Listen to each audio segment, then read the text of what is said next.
it leaves people questioning their own reality and sanity.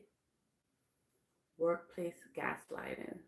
And it often begins with one simple sentence: you're too sensitive. Not yelling, not aggression, not even doubt. To make you turn against yourself. And I want you to think about this. Have you ever left work, sat in your car, and replayed a conversation over and over in your mind, wondering, did that actually happen? Did I misunderstand? Am I the problem? That moment right there, that's where gaslighting lives. Gaslighting is not miscommunication, it's psychological manipulation designed to make you doubt your own reality. Because when someone can disconnect you from your internal truth, they gain power over your behavior. Your voice becomes quieter, your presence becomes smaller, your nervous system easier to control. And you may notice tightness in your chest, anxiety on Sunday nights, difficulty sleeping, over explaining yourself, apologizing even when you didn't do anything wrong. This is not weakness. This is your nervous system detecting psychological threat. And guess what? Healthy workplaces create clarity, toxic workplaces create confusion. Healthy leaders take accountability. Toxic leaders rewrite reality. Healthy environments regulate your nervous system. Gaslighters dysregulate it. Because guess what? A dysregulated employee is easier to silence. And so I want to say something today. Being sensitive is not a flaw. Sensitivity is awareness. It's emotional intelligence. Sensitivity is perception. And people who rely on manipulation depend on you trusting, doubting your trust actually. Why? Because then your sense of self weakens and their control strengthens. So comment below if you ever felt like you had to shrink yourself just to keep the peace at work. It could also be in a family system that's narcissistic or a friendship group. And let me tell you this, you're not imagining it. You are responding to psychological inconsistency. And over time, gaslighting erodes your sense of self trust. You stop speaking up, you question your instincts, you disconnect yourself to survive. And guess what? Your cortisol spikes up, which impacts your sleep, immune system, mood, focus, and overall mental health. This is not just a workplace issue. This is a nervous system issue. This is a psychological safety issue. And hello, thanks for joining, Jackie Susan Land. I'm sorry if I pronounced your name wrong, but thank you for joining us. And today we're talking about what emotional safe workplaces do differently. All right, because safe workplaces don't just improve productivity, they protect your mental health. So tell me where you're tuning in from. City, state, and country. I'd like to hear from you. I'm actually in Philadelphia, Pennsylvania. Thanks for asking. Originally from New York. Originally from New York. And send me some hearts. And I would say, when you're in a toxic workplace, there's a lot of mocking going on. You're not validated, and your performance reviews are weaponized. Okay, it's like a competitive spirit. You will also see this in toxic family systems, right?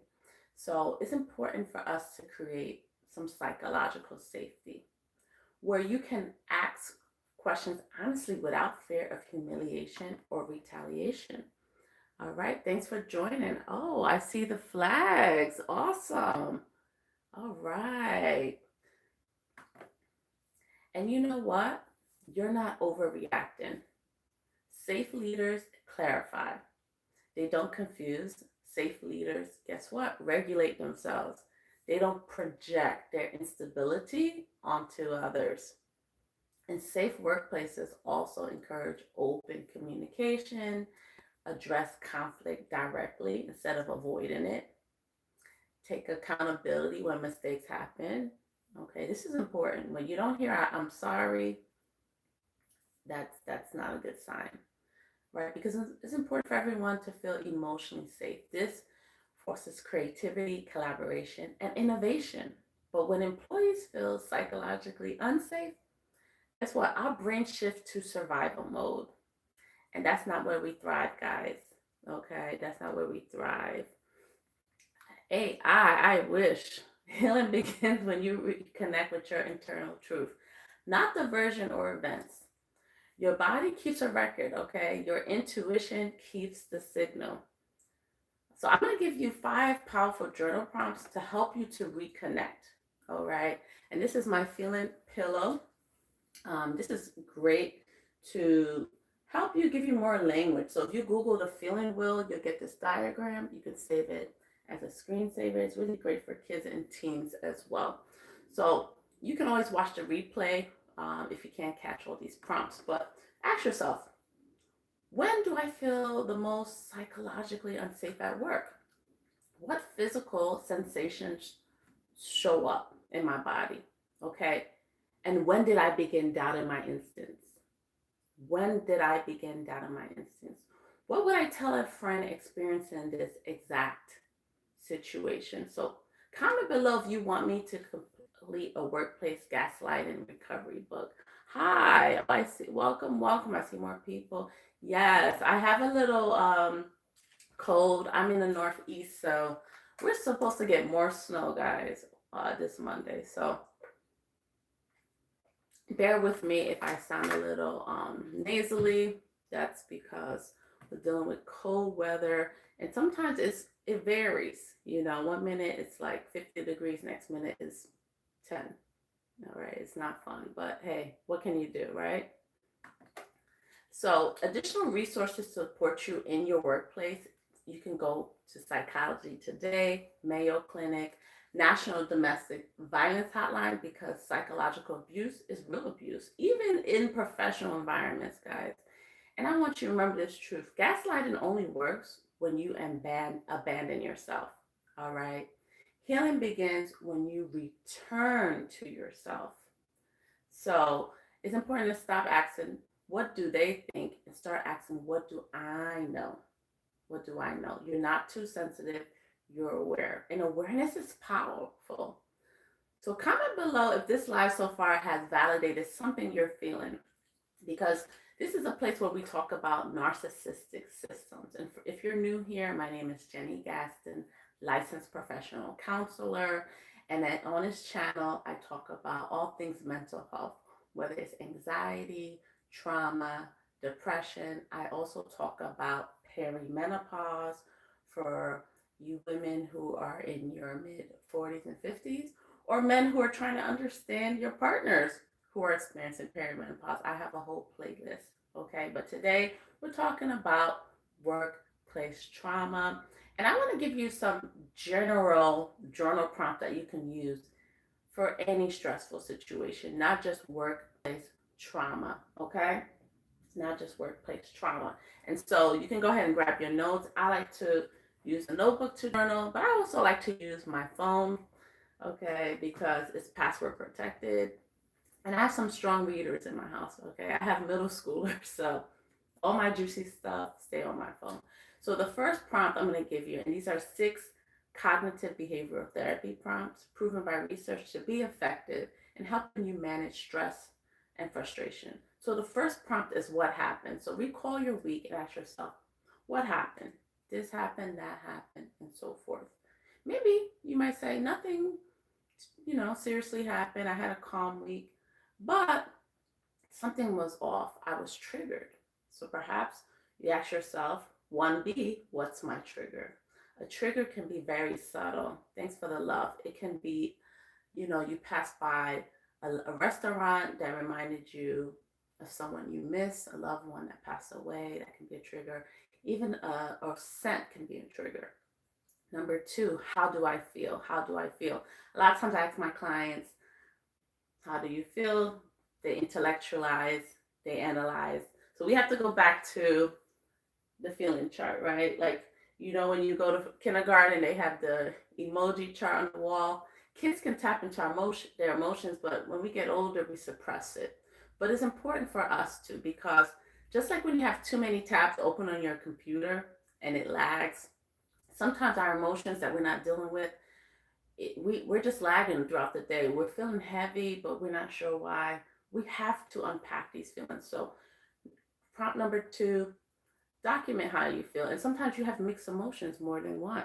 And if you have any mental health questions, feel free to ask, okay? After I'll lay out these prompts, I'll definitely go back to your question, all right? Jaden, go ahead and ask. Thanks for joining.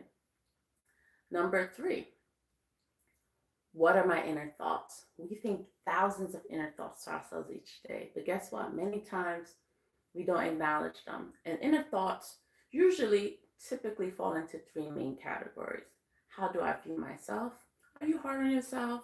Do you struggle with perfectionism? How you view the world?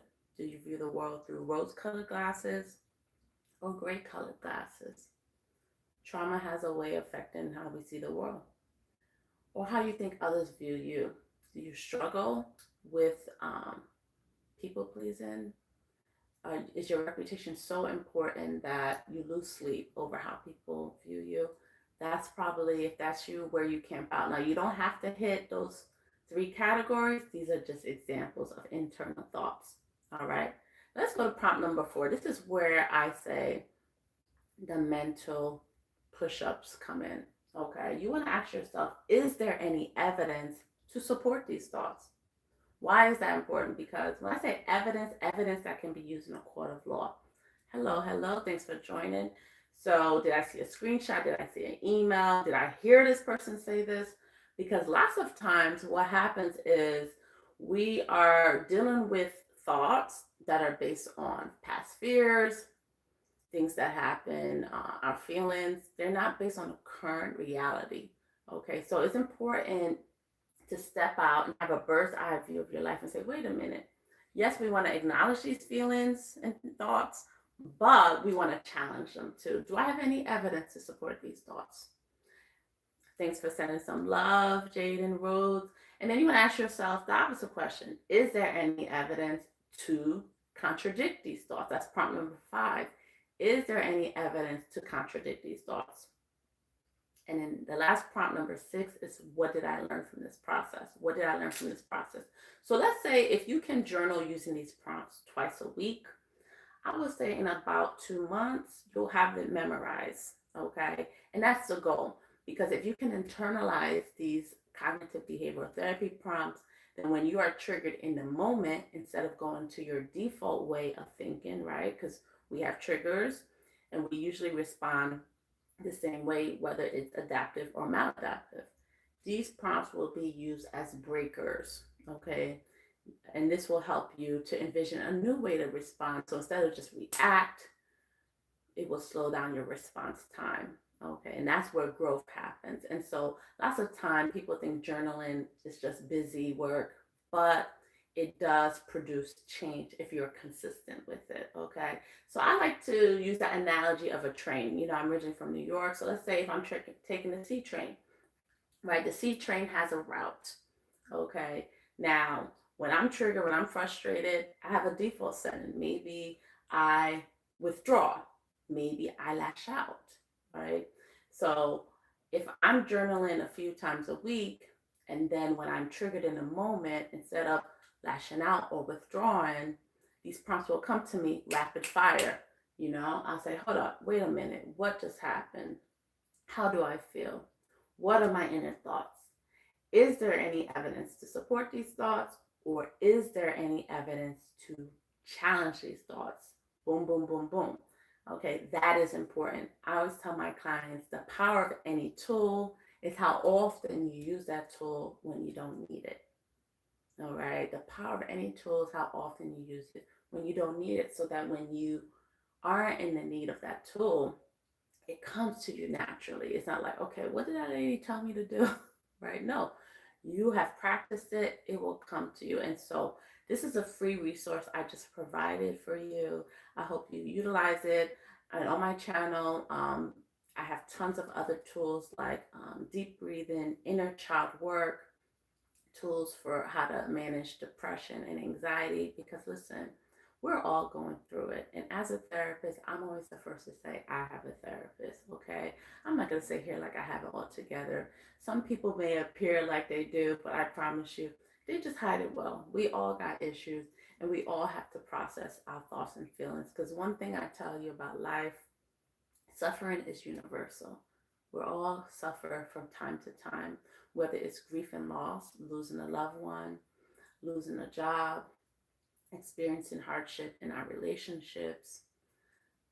We all go through it. And so it's important for us to find ways to ground ourselves, adaptive ways, whether it's journaling, movement is really important because it allows anxiety and stress to release from your body, whether it's taking a walk, talking to a friend. And if you can't afford counseling, there are affordable support groups, even free ones, like NAMI, NAMI, which is an acronym. So go ahead and Google that. I also have a Facebook support group, No Contact Not Chronicles, which is a safe space. And so I'll leave that in the description. But just know that you're not alone, friends. And I thank you for joining me on this live. If you're new here, subscribe so you don't miss the next one. I'm live every Saturday morning. And so thanks for tuning in. And as always, much love and take care of yourself.